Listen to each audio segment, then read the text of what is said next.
Ibo là ń báyé lọ, ibo là ń bórílẹ̀-èdè yìí rè. Kí làwọn olórí wa ń fi wá pè gan? Kí ló dé tí gómìnà àtijọba ìpínlẹ̀ Ọ̀yọ́ tí wọ́n mọ̀ parọ́? Kí wọ́n fẹ́ gbà ń bẹ̀ sáwọn náà mọ̀ ń pa àjínigbé ni. Ẹnìkan sọ gbogbo ọgbà ọlọ́dàbí ẹni pé gbogbo àwọn gómìnà ni wọ́n ń pa àpapín lórí ìjínigbé. Wọ́n á nírọ́ ní jàre, eléyìí ò lè wáyé. So bẹ́ẹ̀ yẹn ọba tiẹ̀ wá jíwó kò ní jẹ́ bí 1 billion naira.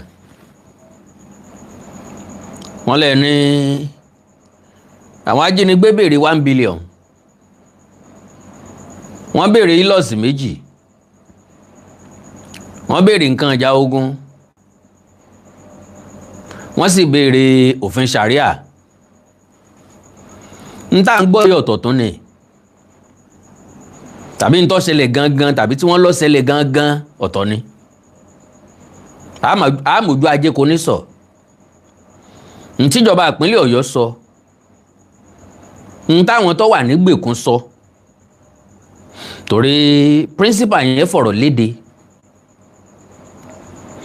Ẹ dẹ̀ mọ̀ wípé tí ń ṣẹlẹ̀ ń bẹ̀ ọ̀rọ̀ tó ṣẹlẹ̀ níjù ni. Aráalé ò lè gbọ́, bára ju ọ̀bá ránṣẹ́ lé. Ọmọ ti kú, ìyá ò gbọ́. Ìròyìn kan tí wọ́n fẹ́ kó jẹ́ òdodo ni pé wọ́n ní ọ̀kan nínú àwọn ọmọ kéékèèké òun pọ́gbẹ́mímì, wọ́n fẹ́ gba ilé yìí gbọ́. Mo ráwọn èèyàn kan tán fi píkṣọ ọmọ ọ̀hún sórí ìtàkùn ayélujára tí wọ́n wá kọ àkọlé síbẹ̀ ń pé ẹ̀mí rẹ̀ ò gbé wàhálà ìgbèkùn tí wọ́n wà pẹ̀lú àwọn ajínigbé. Mo wá ní ká ní bẹ́ẹ̀ ló ṣe rí ni a ti gbọ́ ìròyìn ọ̀hún jù bẹ́ẹ̀ lọ. Orí Facebook nìkan kọ́ láti rí. Mi wá mọ̀ bóyá ẹ̀yin náà bá ròyìn pàdé bẹ́ẹ̀. Bó tiẹ̀ jẹ́ pé ròyìn táwọn ọ̀fẹ́ gbọ́ ni, a fẹ́ kó dé tí gbọ́ wa rárá, torí a fẹ́ pàdánù ọ̀kankan nínú àwọn ọmọ tí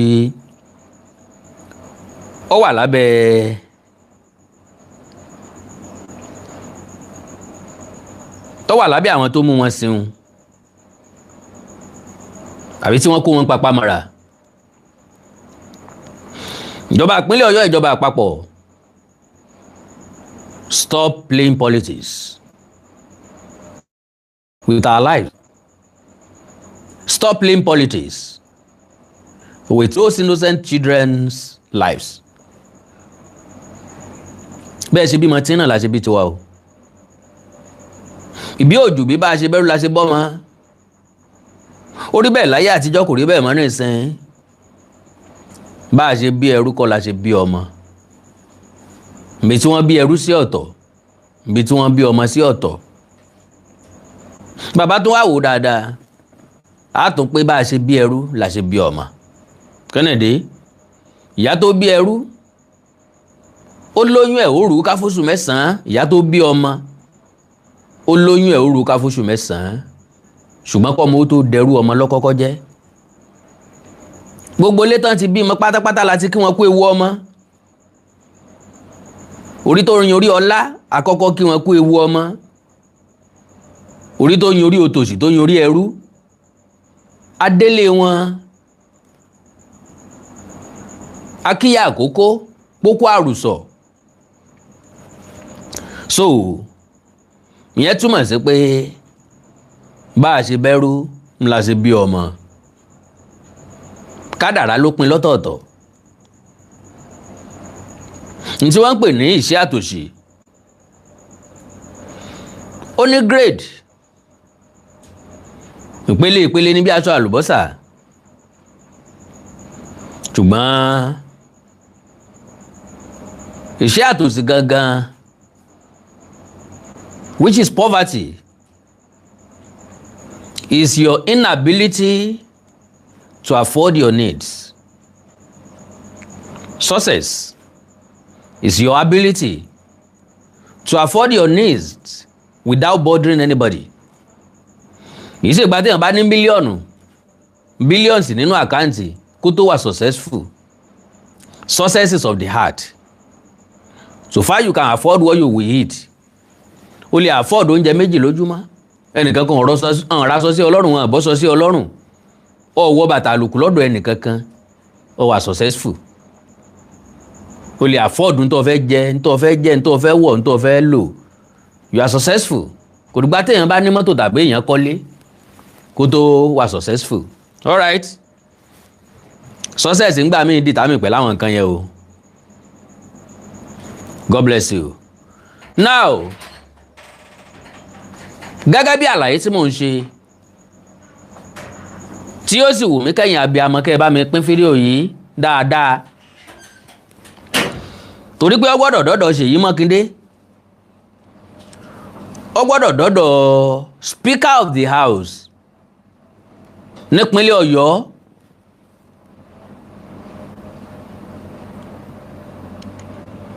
Ó gbọ́dọ̀ dé ọ̀dọ̀ abẹnugan ilé ìgbìmọ̀ asòfin ìpínlẹ̀ Ọ̀yọ́.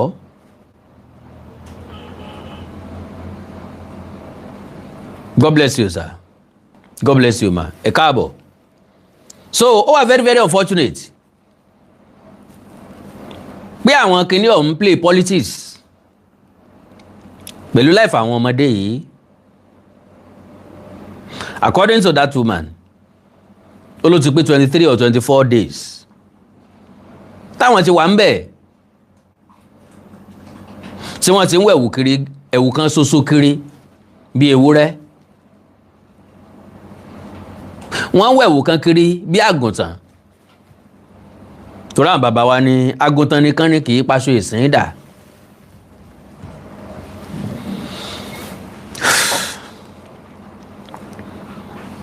Ẹ máa gbọ́rọ̀ lẹ́nu woman yẹn. A gbọ́rọ̀ lẹ́nu abẹnugan ilé ìgbìmọ̀ asòfin tìpínlẹ̀ Ọ̀yọ́. Ó contradict ara wọn.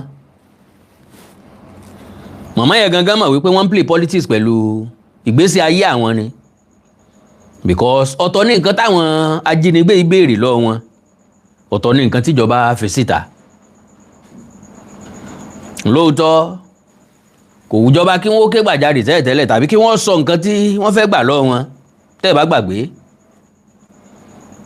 Ńgbà tí gọ́ọ̀mẹ̀ntì kọ́kọ́ sọ wípé tàbí táwọn èèyàn kan sọ láti pàṣẹ gọ́ọ̀mẹ̀ntì ń gbé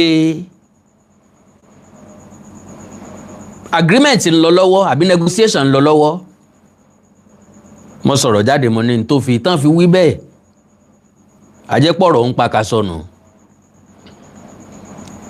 So, having said that, tó bá jẹ́ pé lóòótọ́ o lọ́rọ̀ àwọn ọmọdé wọ̀nyí ká wa lára, gómìnà ìpínlẹ̀ Ọ̀yọ́ gbọ́dọ̀ jáwé sóbì.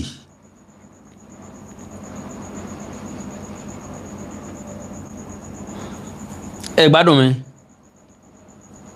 ẹ bá mi pín program yẹn láàrin ìṣẹ́jú kan ẹ jọ̀ọ́, ẹ dákun, mò ń bẹ̀ yín ni o, ẹ bá mi pín láàrin ìṣẹ́jú kan. Seyi Makinde àtàwọn tí wọ́n ń bẹ nípò ìjọba gbọ́dọ̀ rí eléyìí.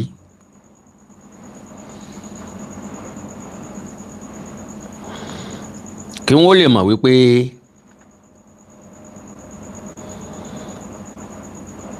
Ìdòwú kìí ṣẹrú ìbejì, ẹ̀kẹta ọmọ lásán ní í ṣe.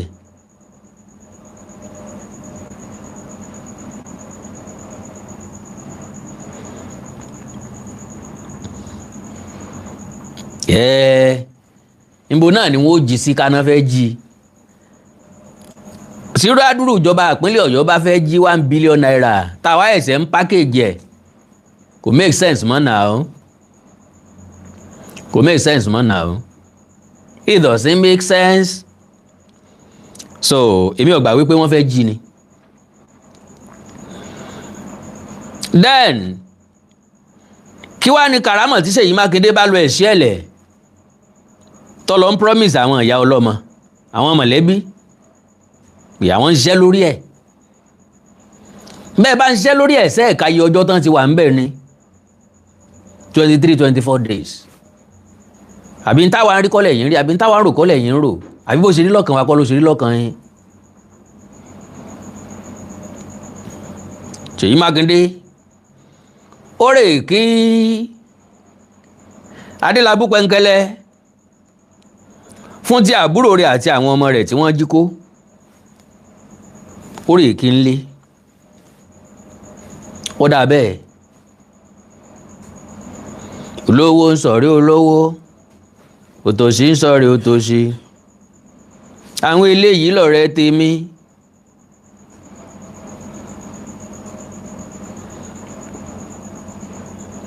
Ẹ má bínú, mo ní kẹ́ bá mi share láàrin ìṣẹ́jú kan o, sódà ká lè flow, as in ká lè nígbàgbọ́ pé yóò dé àwọn ibi tá a fẹ́ kó dé.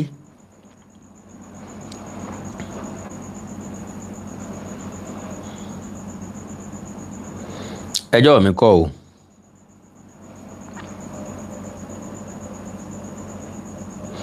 Agbára mi kọ́ rárá,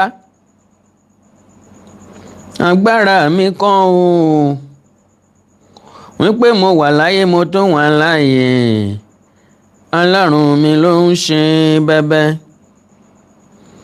Agbára mi kọ́ rárá, agbára mi kọ́ o,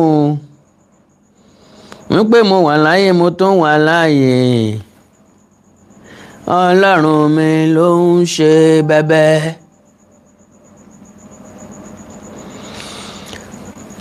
Ẹ káàbọ̀ padà. Àkàndọ̀rọ̀ Awíkòǹkò ló kọ mi. Fẹ́ni tó ẹ̀sẹ̀ ń wò mí tàbí gbọ́ mi fún ìgbà àkọ́kọ́, ẹ forí jì mí, ẹ má pé mo fà á kò yín ṣòfò tàbí ń ọ̀kà yín kún, kò rí bẹ́ẹ̀ o, kò rí bẹ́ẹ̀ o. Ṣe ni mo fẹ́ kí ọ̀rọ̀ yìí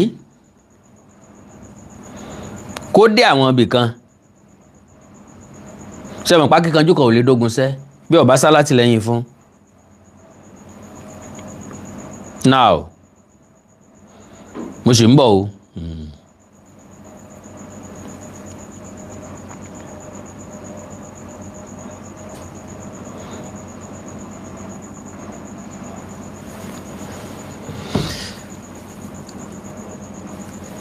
Madam Principal, wọ́n ní àwọn onísùnmọ̀mí, àwọn tó jí wọn gbé, tẹ́ bá dẹ̀ wò dáadáa ẹ rí pé àwọn ajínigbé yìí ti ní sùúrù tó. Sùúrù máa ń nípẹ̀kun o, ó máa ń níbi tí ara máa ń gba nǹkan dé, tó fi jẹ́ pé téèyàn bá nírí pé wọ́n mú òun ṣeré yóò wá react. Sódìgbà tẹ́yìn bá tó fọ́ ká tó mọ ṣáájò káàkiri, sódìgbà tí n tá àbárò tàbí n tá àfẹ́ kó ṣẹlẹ̀ tó bá ṣẹlẹ̀ ká tó mọ sáré káàkiri. Kí ni Seyi Makinde ń gbà lérò? Kí ni ìjọba ìpínlẹ̀ Ọ̀yọ́, kí ni wọ́n ń gbé ní ìgbésẹ̀? Ipá wo ni ìjọba àpapọ̀ ń sà láti rí pé àwọn ọmọdé yìí jáde pẹ̀lú àwọn olùkọ́ wọn? Sáfẹ́ gbà wọ́n lọ́wọ́ àwọn èèyàn yìí tìpátìkúkú náà ni 50-50 ló bọ́ sí. Àwọn èèyàn kan ti ṣerú ẹ̀ tí wọn ò rí mú jẹ o. Mo ti gbá research nípa oríṣiríṣi ìṣẹ̀lẹ̀ bẹ́ẹ̀. Sọ̀rọ̀ rùn kárí wọn kó bẹ́ẹ̀ láìsí nǹkan kan tí yóò ṣe wọ́n. Mo rí pé 50-50 ni nígbà míì tàbí 30-70. Possibility ẹ̀ ní 30, impossibility ẹ̀ ní 70, ìgbà míì 50-50. Ó ṣẹlẹ̀ bẹ́ẹ̀ ní Russia. Àwọn akẹ́kọ̀ọ́ tó pàdánù ẹ̀mí wọn, wọ́n máa fẹ́ lé nígbà nígbà tí ti Russia ṣẹlẹ̀. Lóòótọ́ àwọn onísùnmọ̀mí yẹn náà ò escape. Ó ṣẹlẹ̀ láwọn ìlú kan bẹ́ẹ̀ náà, àwọn onísùnmọ̀mí ò escape, ṣùgbọ́n àwọn ọmọ tí wọ́n kó àwọn náà ò escape. Ok, ọgbọ́n mi ìta wá lè lò nlélẹ̀ tí dádì Gani ẹnu mi àgò Fẹ́mi Fálànà tí wọ́n kó wa ọgbẹ́ ìwò wọn kọ wa ìwò ni akọ́kọ́ gbọ́ ń bẹ̀ sọ̀rọ̀ ìjọba ìpínlẹ̀ Ọ̀yọ́ ni àbí ti màmá yẹ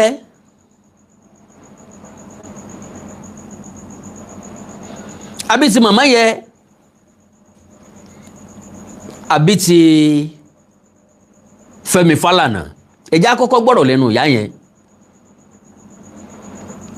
tàbí ká kọ́kọ́ gbọ́ ti ìpínlẹ̀ Ọ̀yọ́ yes ẹjẹ́ akọ́kọ́ gbọ́ ti ìjọba ìpínlẹ̀ Ọ̀yọ́ lẹ́nu speaker House of Assembly Ọ̀yọ́ State. These children and teachers back. n tó sọ ni pé a máa gba àwọn ọmọ yìí àtàwọn olùkọ́ wọn padà. If it was up to you, would you negotiate with terrorists if terrorists ask? tó bá jẹ́ ẹ̀yin ni if it was up to you will you negotiate with the terrorists if terrorists For weapons? if terrorists ask for weapons if terrorists ask for weapons They ask for money. they ask for money They ask for concession on future laws they ask of concession of future laws of this land of this land as part of their ransom. as part of their ransom. If you are the governor, would you accept those ransom? If you are the governor, would you accept those ransom? Would you accept for those people to be integrated into that community? We don't know the details. We don't know the details. So please, let's be sensitive and calm. Sensitive and calm.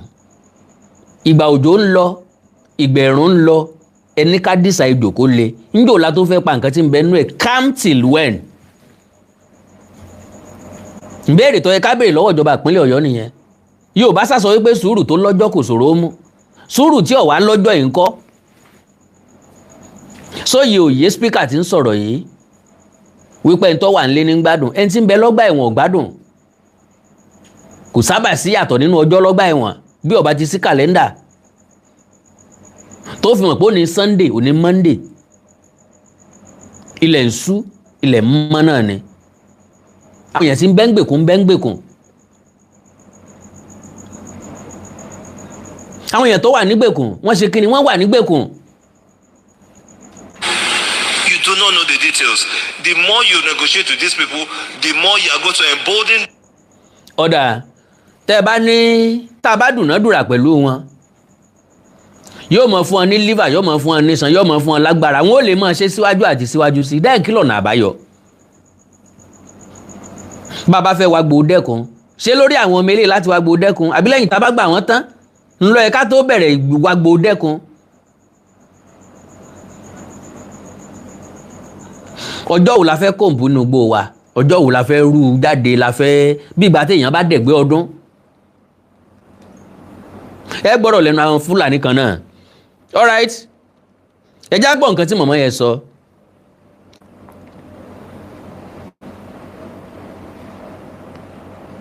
Everyone, please, I have come to make some clarifications. Today makes it the 24th day that we have been in this place. Today make it 24th days that we have been in this place. Tán ti wà níbi tán wà yẹn aṣọ kan tó wà lọ́rùn màmá yẹn náà ló sì wà lọ́rùn ẹ̀ fún 24 days. And it seems that some people are making our problems to be complicated already. We were shown some print media where it was stated that these people that abducted us requested for release of some people. They requested for ₦1 billion. They requested for Sharia to be entrenched in the country. Ẹ ti wá ó ní àwọn rí àwọn print media that is àwọn ọ̀rọ̀ tó jáde nínú paper ṣe hàn pé gbogbo paper náà ló ti wà online pé àwọn tó mú àwọn wọ́n béèrè pé kí wọ́n fi àwọn èèyàn àwọn kan tí wọ́n mú sílẹ̀ wọ́n béèrè fún bílíọ̀nù kan náírà wọ́n tún wá béèrè fún òfin Sharia. These are not true. These are not true. Principal ló ń sọ̀rọ̀ yẹn o. These are not true.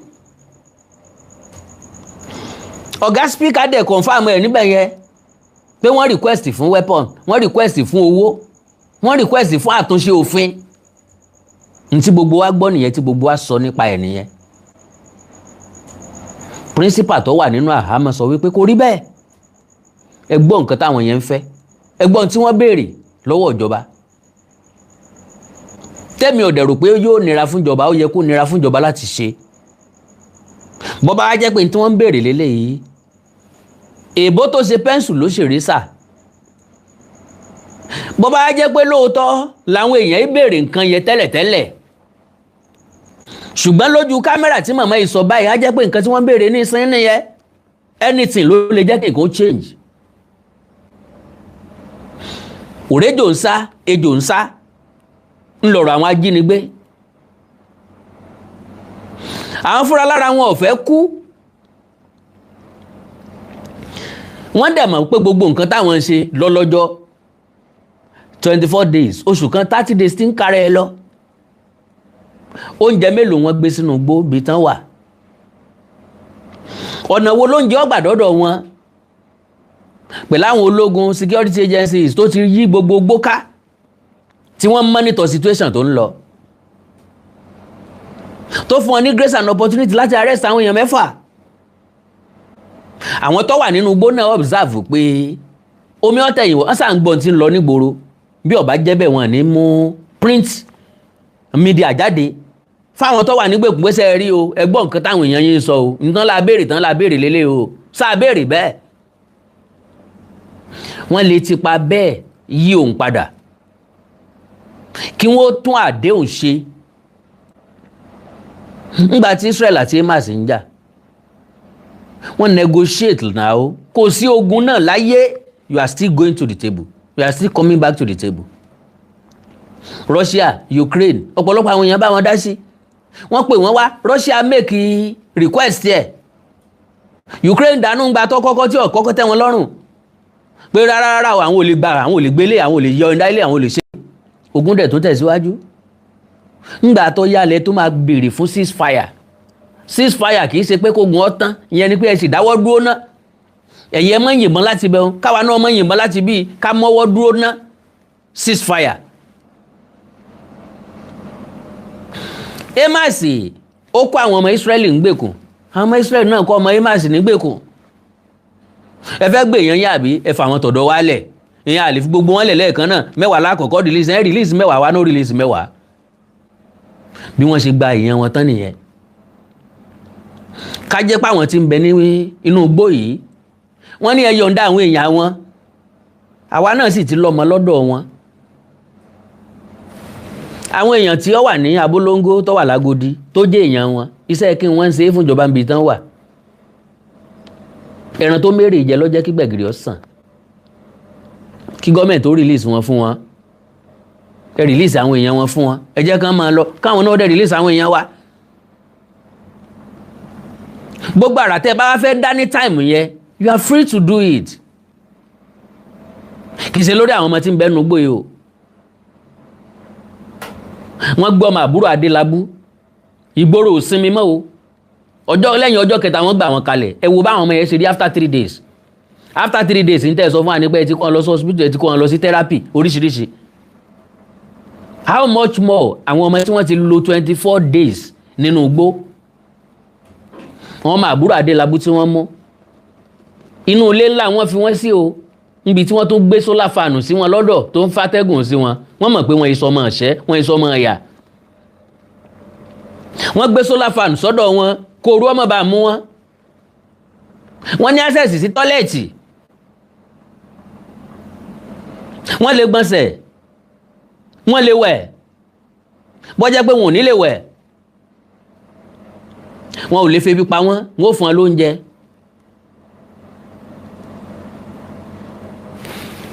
Àwọn ológun rescue wọn jáde. But àwọn eléyìí tó wà nínú igbó ńkọ́. Màmá yìí ni wọn ò béèrè fowó. Ẹ gbọ́, ẹ já gbọ́rọ̀. They are just trying to create problems for us.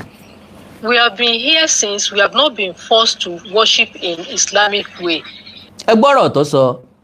Láti ìgbà táwọn ti wà ń bẹ̀, wọn ò pọ́n ní dandan fáwọn wípé káwọn ó kírun.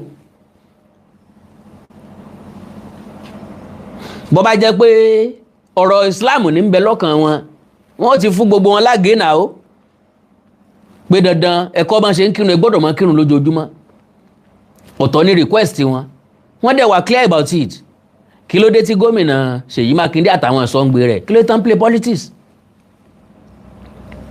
èmi ò bá ti gbà bẹ́ẹ̀ tí ì bá ṣe speaker àwọn tó sọ ọ̀rọ̀ jáde ló jẹ́ ká gbà wípé these guys are playing politics. ìmọ̀lẹ́ ń gbàwẹ̀ mùsùlùmí ń gbàwẹ̀ ó lòun ọ̀dá tọ́mì ta ló fẹ́ sẹ̀rí ọ̀nà ọ̀fun bó bá lọ́lọ́run rínú jẹ́ káráyé náà ó róde wọ́n bá release àwọn táwọn kidnappers ń béèrè ṣé wọ́n ní béèrè another condition wọ́n lè ever béèrè another condition mọ́ wọ́n máa make request wọn once wọ́n ní béèrè another condition mọ́ so ká fi léyìn lẹ̀ bẹ́ẹ̀. We have been left alone. They have not troubled us concerning that. They are not asking for Sharia law. They are not asking for money. The single thing they are asking for is the release of some of their people. I don't know.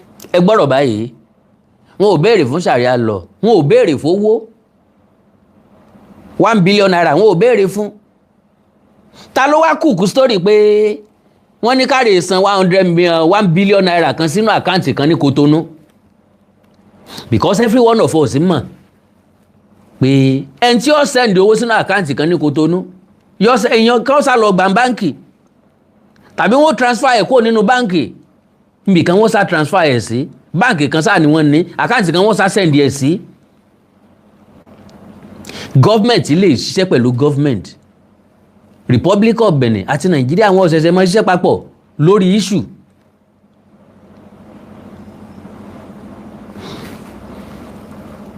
nǹkan ẹyọ kan tí wọ́n ní wọ́n ń béèrè fún òun náà ni pé àwọn èèyàn wa tó wà ní ọgbà ẹ̀wọ̀n ẹ release wọn fún wa àwa náà ó release ńgbà tí gọ́ọ̀mẹ̀ntì ò ti lè protect lives àti property wa táàrin kọ̀rọ̀kọ̀rọ̀ bọ́sọ́wọ́ àwọn ajínigbé ẹ̀sùn pẹ̀lẹ́ ló sì kù ewúrẹ́ tó wọlé aláwo ni gbogbo afẹ́fà gidi gbà wọ́n yìí kọ́ ló ràn wá lọ́wọ́ pẹ̀lú ẹ̀ o.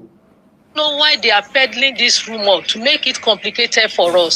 Please, we are just begging you, don't play politics with our lives. Nigerians, please help us to circulate this. Let it go viral. They are not asking for Sharia law. It is not true. They are not asking for weapons. They are not asking for money. All they want is the release of some people. And the government will negotiate with them and know those that they will release for them. I don't know why they are playing politics with our life. Please, Nigerians, our lives are in your hand. Help us make this go viral. Don't let the government deceive the whole world. They are not asking for... Don't let the government deceive the whole world. Kí ló dé tí ìjọba ń deceive wa? Kí ló dé tí wọ́n ń tàn wá? Tẹ̀yin tẹ́ mọ̀ bọ́n ṣe táàgì yẹn bá táàgì ẹ̀ kó dọ́dọ̀ gọ́ọ̀mẹ̀ntì Seyi Makinde kó dọ́dọ̀ gómìnà Seyi Makinde pẹ̀lú àwọn ìṣèjọba wọn. Tẹ̀jájú oyé wọn pọ́ ọmọjá ti kú òníye tó wà tẹ́lẹ̀ ejò ti wọ́pọ̀ òǹbẹ tàná. Àwọn sùn lé wọn ń han run ọmọ wọn ò sí Nàìjíríà débi tí ó wà níléèwé débi pé nìkan ó sùn mọ́ débi pé wọn ó rí wọn jí gbé àdẹ̀gbàdúrà rẹ̀ fún wọn. A sọ pé wọn ò gbìyànjú ṣùgbọ́n kán má play politics bóyá rúmọ̀ gan ni gọ́ọ̀mẹ̀ntì gan gbọ́ bóyá èèyàn kan ló dẹ̀ déédéé pé wọ́n lẹ́nẹ́lẹ́ni fẹ́ fi wọ́n cash cruise àbọ̀ fẹ́ fi wọ́n cash out ó possible kò sí tí ó possible Nàìjíríà àwọn hacker kò sí kí ni wọn ò lè háàkì ẹnìkan kan lè déédéé rò ó ẹjá gbowó lọ́wọ́ ìjọba jàre hello ṣe personal assistant Seyi Makinde nìyẹn àwọn ní kidnapper tí ó jí àwọn èèyàn kó níjó sí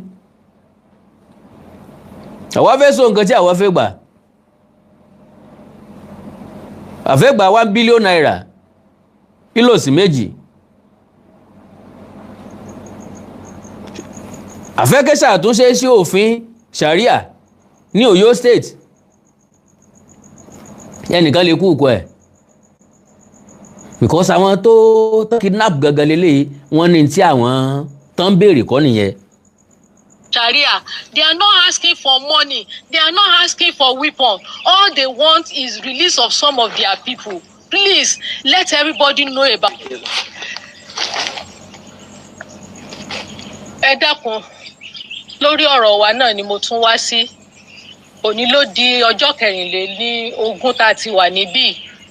Ṣùgbọ́n tí wọ́n fi hàn wá ní orí social media ni pé wọ́n níjọba sọ wípé kí wọ́n máa ṣe Sharia law ní Nàìjíríà, kí wọ́n fún àwọn ní mọ́tò Hilux, kí wọ́n fún àwọn ní 1 billion naira, kí wọ́n sì release àwọn èèyàn àwọn làwọn tó fi wálẹ̀. Irọ́ ni, kò sóòótọ́ níbẹ̀ o. Wọ́n kàn fẹ́ sọ ọ̀rọ̀ yìí di ńlá fún wa ni, wọ́n fẹ́ fẹ̀mí wa ta wọ́n gé ni o. Ẹ dákun ẹ ṣàánú wa, ẹ bá wa jẹ́ kí gbogbo èèyàn mọ̀. Ohun kan ṣoṣo tí wọ́n béèrè fún òun náà ni kí wọ́n fi àwọn èèyàn wọn kan sílẹ̀.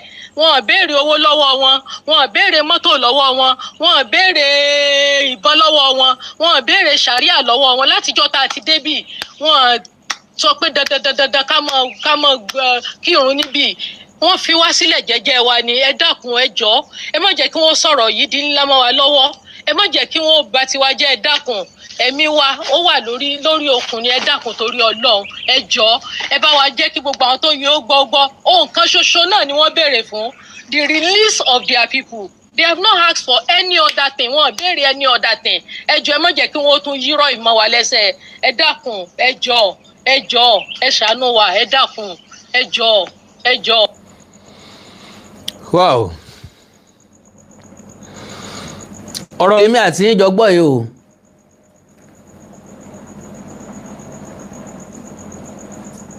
Àsìkò láti dáyàn lẹ́bi kọ́ leléyìí, àsìkò gbésẹ̀ ni. Bọ́ bá jẹ́ mi gómìnà Seyi Makinde tàbí àwọn tí wọ́n jọ wà nípò ìjọba, á tún arrangement ṣe. Ẹ máa wá pé àwọn èèyàn yẹn tó bá jẹ́ pé ní nọ́mbà wọn lọ́wọ́. Then àwọn tí wọ́n sọnù, àwọn tí wọ́n jí àwọn èèyàn wọ̀nyí kó, àwọn tí wọ́n wà nínú akóló wọn. Okay, if you have the government number, please call them to renegotiate, rearrange. Please help us live our people. You see those small children, they don't know anything. Ẹ máa rò pọ́rọ̀ àwàdà lèyàn ń ṣe. Mò ń sọ̀rọ̀ gidi ẹni mọ̀ fọ́nì. They don't know anything. Those small children, they don't know anything. Wale.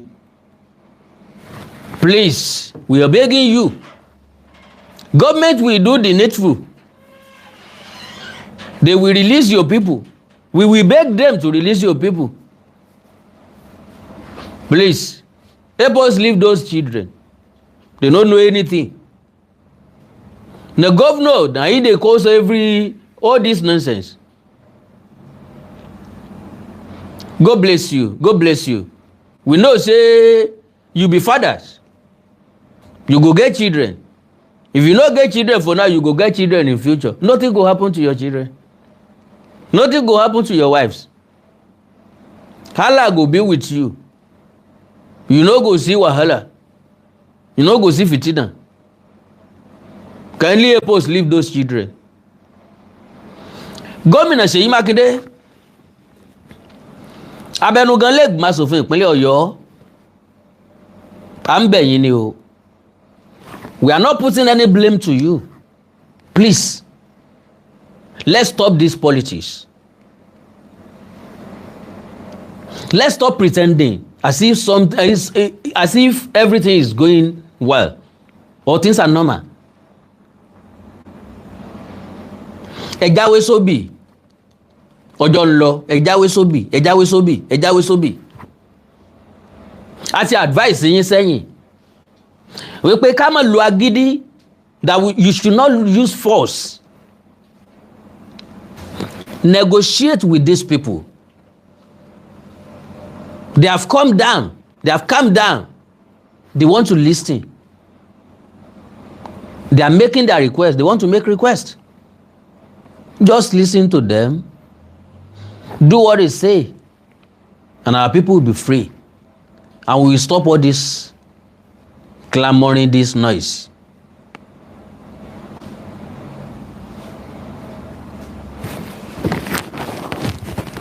Bó ti ẹ̀ jẹ́ pàgbọ́ kankan látọ̀dọ̀ ìjọba àpapọ̀, wọ́n lè sọ pé àwọn strategize ni.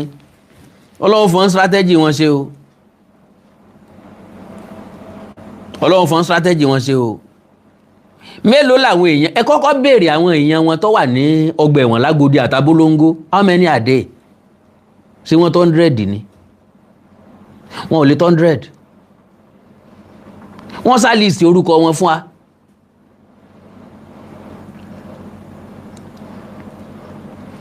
Ìyá dẹ̀ wá lọ wádìí kí làwọn èèyàn wọn ṣe. Because majority ló wà lọ́gbà ẹ̀wọ̀n, kò yẹ kó sí lẹ́wọ̀n o. Tàbọ̀ yẹ kó ti kúrò lẹ́wọ̀n tipẹ́tipẹ́, ṣùgbọ́n ẹnìkan kò gbẹ́jọ́ ẹ̀. Wọ́n kàn kájọ́ lọ ti ẹni, remand lẹ́lòmíì sì wà. Wọ́n ti convict ẹ̀, wọ́n ti prosecute ẹ̀, wọ́n ti ìdájọ́ ẹ̀ kò tí ì sí nǹkan kan tó ṣẹlẹ̀.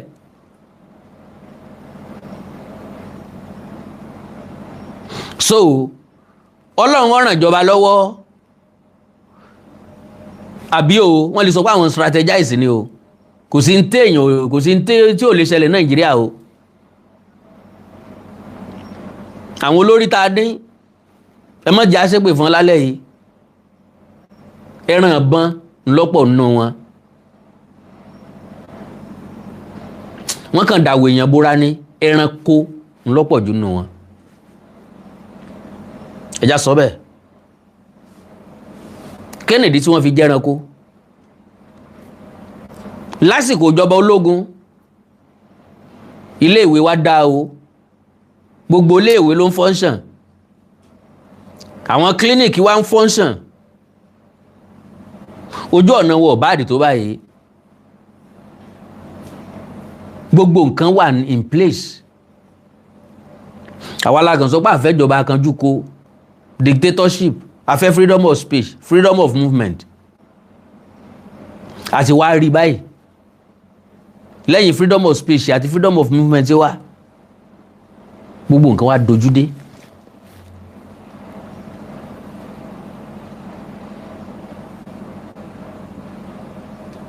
Àbí lásìkò ìjọba Babangida ní 6334 bẹ̀rẹ̀. Ọdún 4 ní primary, ọdún 3 àkọ́kọ́ junior secondary school, ọdún 3 ìkejì senior secondary school, ọdún 4 ní university. Ló bẹ̀rẹ̀. Láyé ìjọba Buhari ológun, ọ̀fẹ́ la gbóògùn lọ hospital. Láyé ìjọba Babangida, ọ̀fẹ́ la ń gbóògùn lọ hospital. Ẹni tó bá fẹ́ jà míyàn kó jáde. Wọ́n bá fẹ́ mú yàn lọ sí hospital láyé ìgbà náà, àwọn màmá wa fọ ike dání tí wọ́n fi gbóògùn wá. Wọ́n fọ ike lọ, wọ́n mú ike lọ, ike lásán, plain ike lásán wọ́n mú lọ. Wọ́n dẹ̀ rọ oògùn oríṣiríṣi fún wọn wálé tán máa lò fún wa. Kò sálágbádá tó ronú débẹ̀ o, látòrí Ọbásanjọ́ dórí Bọ́lá Tinubu tó wà ń bẹ̀ nísìn. Lásìkò ìjọba ológun omi ẹ̀rọ wà káàkiri ìlú, ẹni tó bá fẹ́ jà míyàn kó jáde. Omi ẹ̀rọ wà káàkiri, omi ẹ̀rọ dẹ̀ ń wọlé, ó dẹ̀ ń wọ àwọn ilé kan. Lásìkò ìjọba Lagbara ni wọ́n gé omi ẹ̀rọ tán ní gbogbo lédi oníbọ́ọ̀hò. A sì ní water corporation. Kí ni water corporation ṣe lénìí? Gbogbo ilé ló ní bọ́ọ̀hò nísìn. Ǹjẹ́ ò ní bọ́ọ̀hò ní kànga? Àwọn tó ní bọ́ọ̀hò lẹ́kọ̀ọ́ ńgbà náà, àwọn tí wọ́n ń ta omi ní. Ń ló ní bọ́ọ̀hò. Láńlọ́ọ̀dù tó ti rìtáyà tí ó fẹ́ kí ibi ọ̀pá ń kú ní ọ̀gbẹ̀ bọ́ọ̀hò sínú ilé tí ó ra jókòó tàbí ọmọ pawó ẹ̀. Láràárọ̀ Èkó mọdé tí mo ti rí tí wọ́n ń ta omi. So láyé ìjọba alágbádá yìí kò sí nǹkan tó work. Fígọ̀ owó là ń gbọ́ sétí, àárín ara wọn náà wọ́n ń pín sí. Ǹtá gbọ́ ni pé ẹnìkan kó 8 billion, ẹnìkan kó 75 billion. Alison Madueke, ìwà dúró owó tó nìkan kó. Emefiele ẹ wá dúró owó tó nìkan kó, àwọn owó tó ṣèlú lórí tó ṣèlú láǹfààní, ẹ wá ní wọn ìṣe ẹranko tó tó wọn láyé ò sí. Gbogbo àwọn tí ń bẹ nílé ìgbìmọ̀ asòfin àgbà Senate tán wà House of Rep,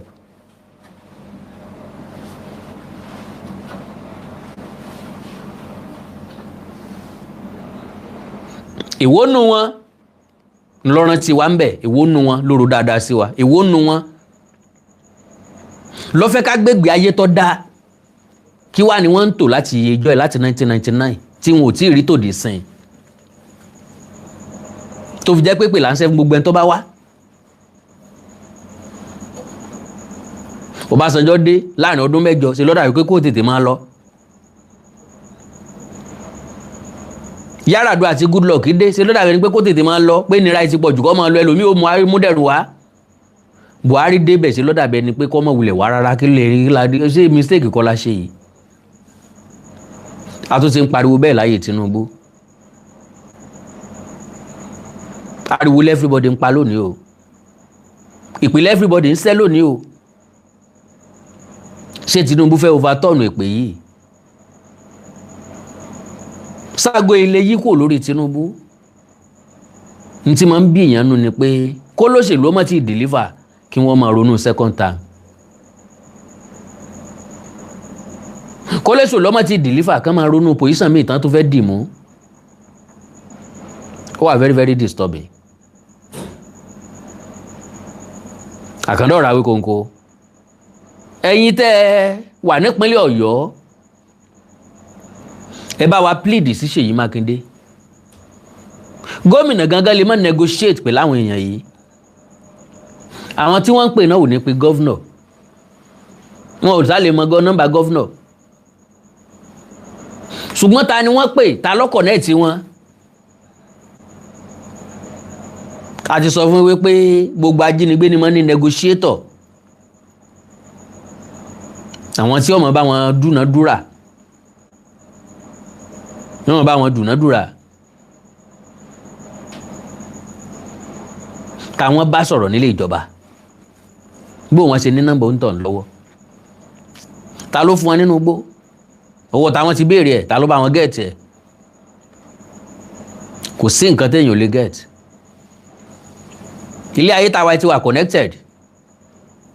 Àwọn teacher àwọn náà lẹ́gbẹ́, nínú ẹgbẹ́ wọn ń bẹ̀ wọ́n lólórí. Yes, NUT wọ́n ní president, National Union of Teachers wọ́n ní president tàbí chairman. Possibly ọmọ ẹgbẹ́ kan mọ nọ́mbà ọ̀gá ẹgbẹ́ wọn. Chairman NUT dandan ni kó ní nọ́mbà Commissioner of Education lọ́wọ́.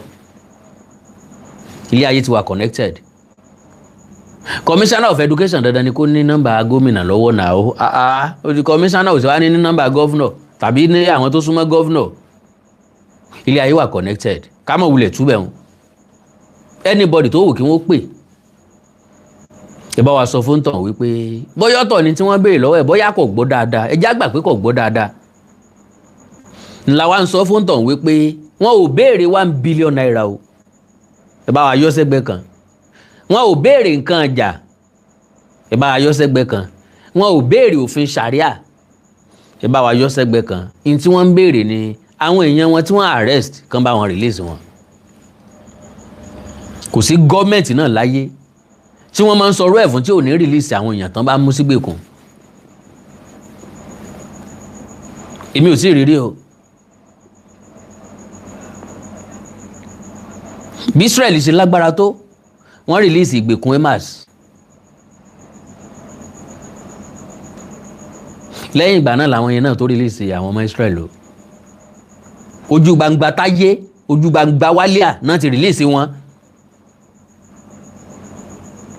Àwọn ló máa gbé mọ́tò kalẹ̀ tí wọ́n fi gbé wọn débì kan, dá wọn fún mọ́tò tiwọn. Tàbí kí gọ́ọ̀mẹ̀ntì wọn rán mọ́tò wá kó wá fi káwọn èèyàn ẹ̀. Wọ́n ṣe ń rù wọn lọ náà ń pariwo lé wọn lórí. nǹkan kò gbọ́dọ̀ sí wọn kólókóló ọrùn ajá ni eegun tá a so májá lọ́rùn kò gbọ́dọ̀ jẹ́ so gẹ́gẹ́ bẹ́ẹ̀ náà lélẹ́yìí ṣe wà àwítúnwí asán kankan ò sí ń bẹ̀ mọ́ ká má wulẹ̀ drag tí ò ṣe drag bí bóyá Táyé lọ́jẹ̀bi Kẹ́hìndé lọ́jẹ̀bi we don't need it mọ̀ ń bẹ̀ wá ní ẹjẹ́ akájọ́ táwọn ọmọ yìí ti wà níbi tí wọ́n wà yẹn 24 days ẹ má jà fún àwọn ọmọ ọlọ́mọ ṣe ètùtù ká má fún àwọn ọmọ ọlọ́mọ ṣe rúbọ o bá a bá fẹ́ rúbọ ẹ jẹ́ ká gbà àwọn ọmọ yìí kúrò ńbẹ̀ náà ká wá ṣe rúbọ tá a bá fẹ́ ṣe rúbọ.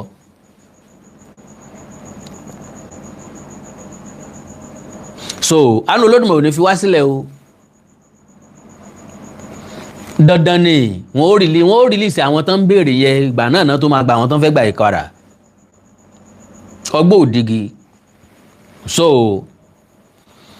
ẹ má wulẹ̀ jẹ́ kí n sọ̀rọ̀ Fẹ́mi Fálànà o torí àwọn tí wọ́n wà nínú igbó lè padà rí tí mo ṣe yìí o kọ́mọ̀ wá di òun ṣe mí òun gbà mí àṣẹ dúpẹ́ lọ́wọ́ ẹni tí ń ṣe ni tí tó ń gbà ni eléyìí wà nínú iṣẹ́ mi ìtọ́jáde ẹ lọ wò Láwíkóńkó TV lórí YouTube God bless you mi ìmọ̀ bóyá mo lẹ́ tó fẹ́ pè mí o pápápá kọ́ọ̀lù 2 sí 3 péré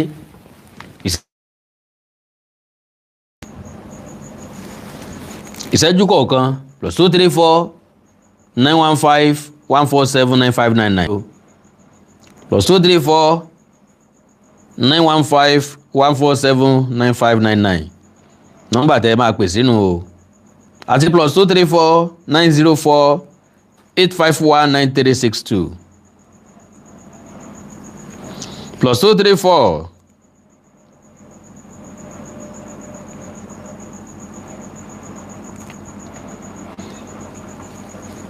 904 851 9362 kọ́ọ̀lù 2 péré ń ó sì máa lọ tó bá yìí ti wọlé ni o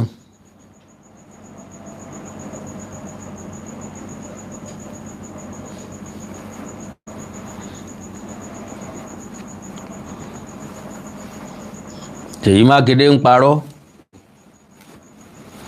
bóyá ìjọba Seyi Makinde ní káyì sọ pé ń parọ́ ni wọ́n láwọn ẹni ẹlẹ́ni béèrè 1 billion naira wọ́n láwọn ò béèrè owó lọ yín ẹ bá fẹ́ kówó jẹ kówó ẹ̀ tó kówó owó tó fẹ́ kó jẹ síbòmí o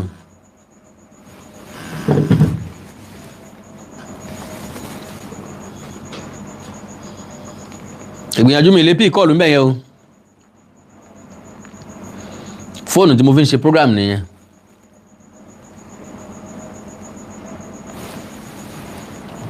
+234 915 147 9599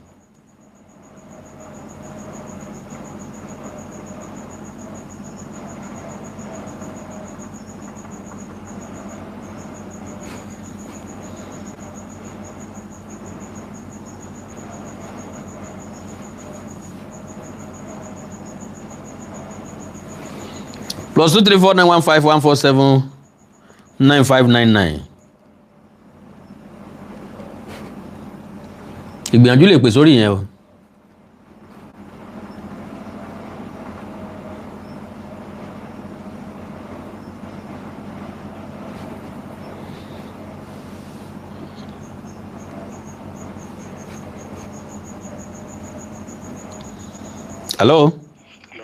hello sir.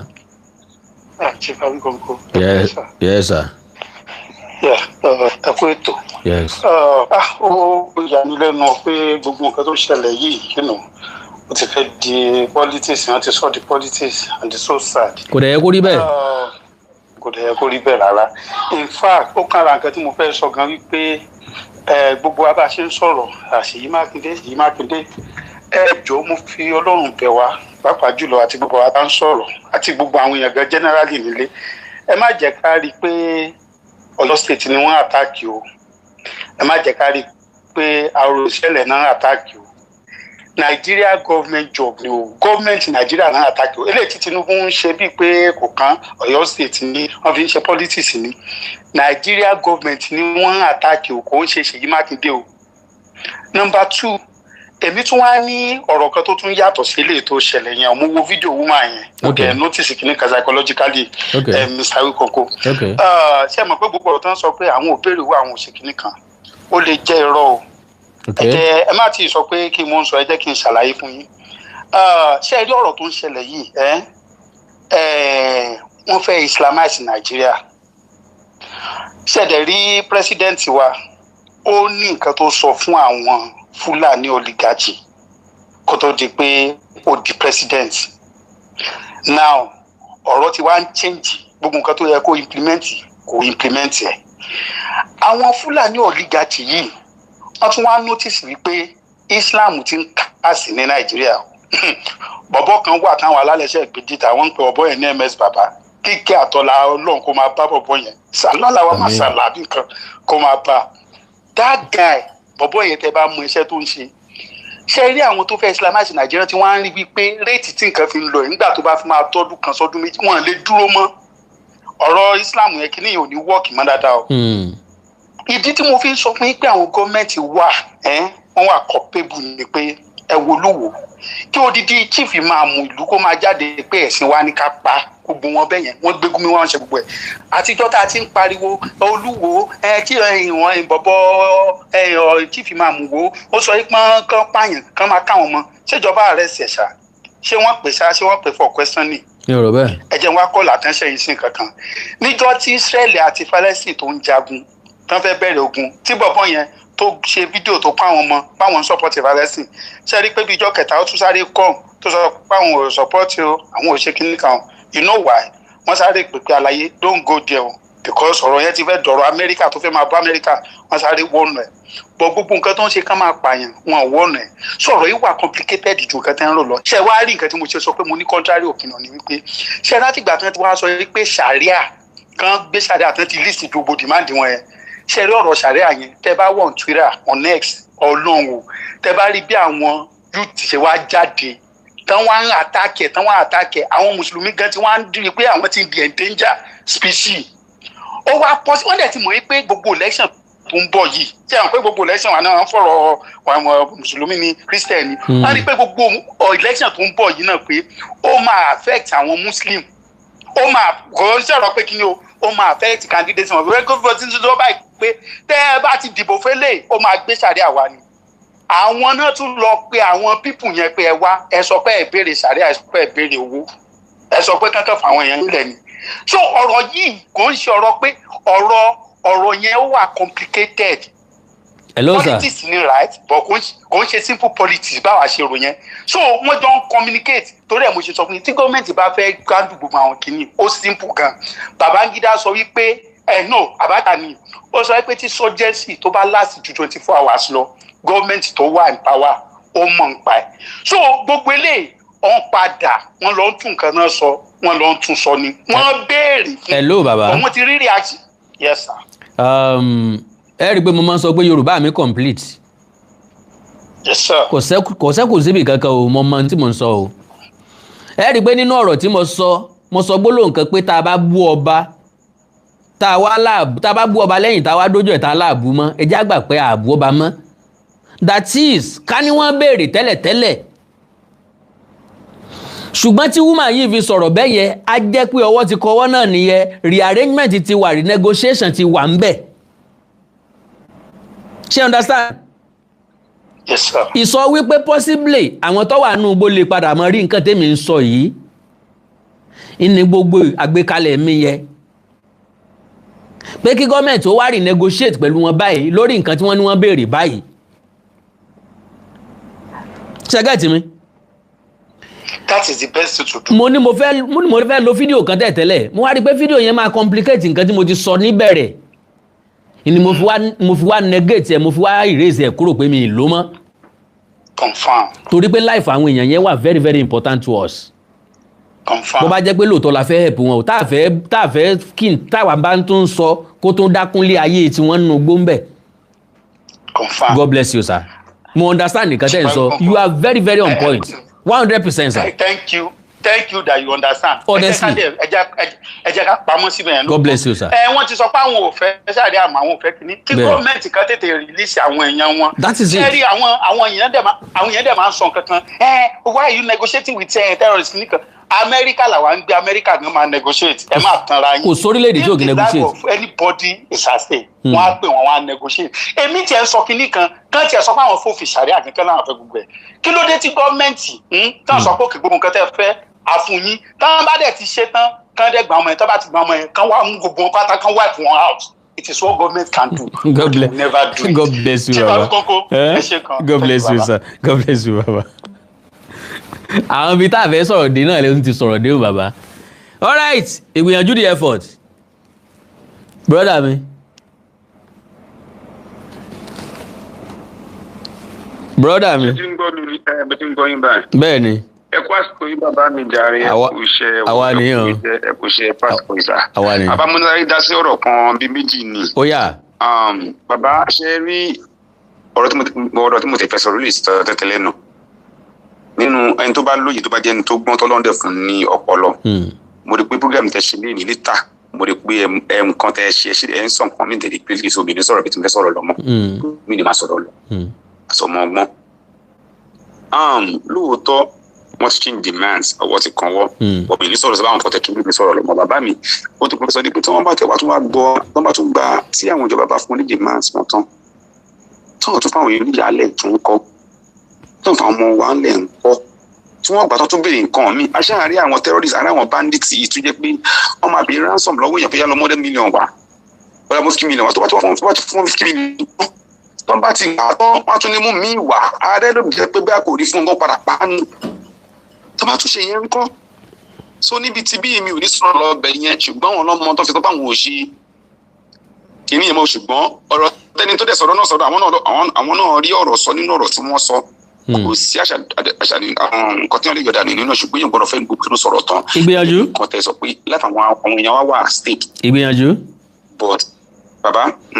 yóò bá máa ń sọ̀rọ̀ kan wọ́n ní oògùn kì í gbénú àdó jẹ́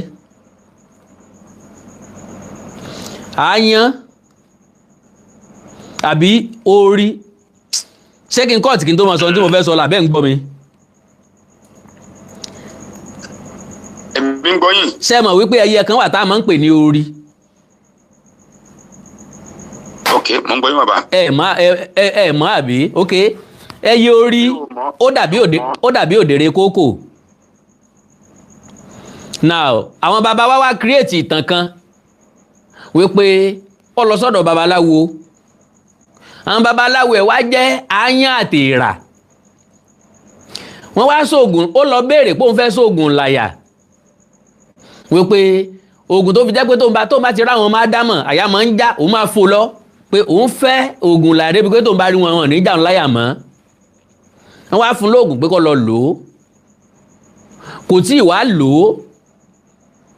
ó wá máa ń sọ wípé àyàn o èèrà o oògùn tẹ́ ẹ ṣe fún mi lánàá o yóò jẹ́ o kò jẹ́ o ó ń ṣe mí láyà kúkúkúkúkúkúkú that is oògùn kì í gbénú àdó jẹ́ àwọn èèyàn yóò béèrè nǹkan míì wọn ò ní béèrè nǹkan míì èmi ò fẹ́ ká sọ̀rọ̀ sí wọn lẹ́nu n tí wọ́n láwọn béèrè gangan ká sọ pé kí ìjọba kọ́kọ́ fún wọn ná.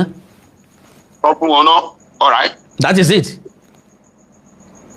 ó ti yé mi. God bless you brother mi. ó ti yé mi tẹ́ sọ síbi ó tẹ́ sọ ti yé mi. God bless you God bless you baba. ó dàbọ̀. so àwọn èèyàn wọn tí wọ́n fẹ́ kíjọba Ṣèyí Mákindé àtijọba àpapọ̀ torí prison yard kò sí fún state governor tàbí state government federal ló ní president ló ní jíjẹ àti mímu wọn ní prison yard ìjọba àpapọ̀ ló ń gbọ́ ó ti ń wà nínú allocation lọ́dọọdún iye tí wọ́n fi ń bọ́ àwọn ẹlẹ́wọ̀n bó ti jẹ́ pé ní ọgbà ẹ̀wọ̀n ti wá kò sóúnjẹ gidi ń bẹ o èmi náà bá wọn tọ́ ẹ̀wà wọn wò ńjọ́ kan o n ò sì gbàdúrà kí ọ̀tá mi ọ lọ jẹ́ lọ́dún náà lọ́ngbà tí wọ́n rìmáàdì mi wọ́n gbóúnjẹ òǹdé láàárọ̀ gbogbo ẹ̀wà white náà máa ń sè epo ò ní dùn kì í dẹ̀ láta wọn yìí dẹ̀ sá bọ́ bá rún òkúta ń bẹ̀ láìfù ti ẹ̀dùn ta ni ó sa ẹ̀wà odidi àpò kan tán fẹ́ sè lẹ́nìkan ẹ̀sẹ̀ máa sa èèyàn mélòó ni ó sá fún wákàtí mélòó wọ́n rọ̀ luná bẹ́ẹ̀ náà ni. so wọ́n wá gbede láàárọ̀ àwọn ẹlẹ́wọ̀n tó kù táwọn ti pẹ́ ń bẹ̀ tó jẹ́ pé wọn ò lọ́ta native wọ́n wá ń wò mí wọ́n pé mo sọ pé mi ò jẹ́ pé ẹ̀gbọ́n ẹ̀jẹ̀ ètè jẹ́ tẹ́jẹ́ kó tó tutù ẹni lè jẹ́ mọ́ o ibi ọ̀dẹ̀ pa ṣégè sí lára o. wọ́n wá ní àkàn fún mi gàrí kí n fi gàrí ta tí kì í bá ṣe ebi mo gbé síbí kan mi ò lè fẹ́ lè gbé kejì mo gbìyànjú láti gbé síbí mẹ́ta mo wá gba kádàrá mo wá ń rún gàrí lẹ́nu ó pè. so kí ni tí mo fẹ́ mú jáde ń bẹ̀ ọ́ ni wípé àwọn tí wọ́n wà lọ́gbà ẹ̀wọ̀n tí wọ́n ń dáná oúnjẹ owó tí wọ́n ń gbà lọ́wọ́ ìjọba kì í sowó pé kóúnjẹ ó mọ̀ ní taste o ìka àtòrò inú wa náà ni kò sí nǹkan tó ní kẹ́ntì ń bẹ lọ́gbà ẹ̀wọ̀n mọ̀ lè jẹ oúnjẹ tó ní taste èèlò ni wọ́n ń tayọ̀ èèlò ni wọ́n ń tepo èèlò ni wọ́n ń tata ẹ̀wà rinkanrinkan ni wọn ò bí èèyàn da tó bá ti tutù kéèyàn ó lè jẹ àfẹn tó ti pẹ́ ń bẹ̀ tí ọlọ́ta native tó ti wá di aládùn lẹ́nu ẹ̀ ráìsì náà bí ata tútù náà máa gbé wá wọn á kàn yan sórí ẹ̀ náà ni kò sí nǹkan kan bẹ́ẹ̀. so ọlọ́run ṣàánú wa ní tí mo gbìyànjú àti sọ ni wípé àwọn èrò tí ń bẹ lọ́gbà ẹ̀wọ̀n gangan ká níjọba lè ṣe àti sọ́rí kí wọ́n sọ fáwọn adájọ́ kí wọ́n gbọ́ ẹjọ́ àwọn èèyàn tó bá ṣe é gbọ́ ń bẹ̀ àwọn èèyàn kan wà tó yẹ kí wọ́n ti dá sílẹ̀ tipẹ́tipẹ́ torí pé wọn ò gbẹ́jọ́ wọn náà ṣe wà ń bẹ̀ àwọn èèyàn kan wà tó yẹ pé wọ́n rìmáǹdì wọn náà fi ń pè àwọn kan ní awaiting trial wọ́n ń gbẹ́jọ́ àwọn èèyàn kan odidi ọdún kan wọ́n lè mọ́ yà síbẹ̀ mọ́ n ló fi jẹ́ pé bọ́ bá wà lọ́gbà ẹ̀wọ̀n kọ́ lọ́mọdé ọwà ń bẹ̀ o àdúrà tó ọmọ gbà ni pé bó ibílẹ̀ bá ti mọ́ tójú ọ̀bá rọ̀ ni wọ́n máa jáde bọ́ síta èèyàn àwọn wọ́dà láti wá pe àwọn ẹlẹ́wọ̀n tí wọ́n ń gbé lọ court tí ò bá ti sọ́lidé ìwọ náà máa gbàdúrà pé kọ́ lọ́hún jẹ́ kórúkọ rẹ̀ ó wà náà tán fẹ́ pè majority àwọn èèyàn ti wà ń bẹ̀ for years wọn àdárúkọ wọn rí possibly kò sẹ́ni tí ó béèrè wọn ò lẹ́bí tí ó lọ kóòtù wọn ò lẹ́bí tí ó gba lọ́ọ̀yà wọn ò lẹ́bí tí ó wàá wò wọ́n bí tán wà ẹ̀ṣẹ̀ wọn yìí dẹ̀ ṣẹ̀ṣẹ̀ tó yẹ kí wọ́n pẹ́ lẹ́wọ̀n. so gbogbo àwọn eléyìí àti federal government àti state government they can work together kí wọ́n yí ọgbà ẹ̀wọ̀n káàkiri tálà waiting trial ẹ̀ṣẹ̀ wo ló gbé wọ́n débi kán yẹ fáìlì wọn wò. so ọlọ́run ràn wá lọ́wọ́ o orílẹ̀-èdè nàìjíríà ò ní dàrú o kò ní bàjẹ́ o wàhálà àti ìdààmú ò ní jẹ́ ìpín wa o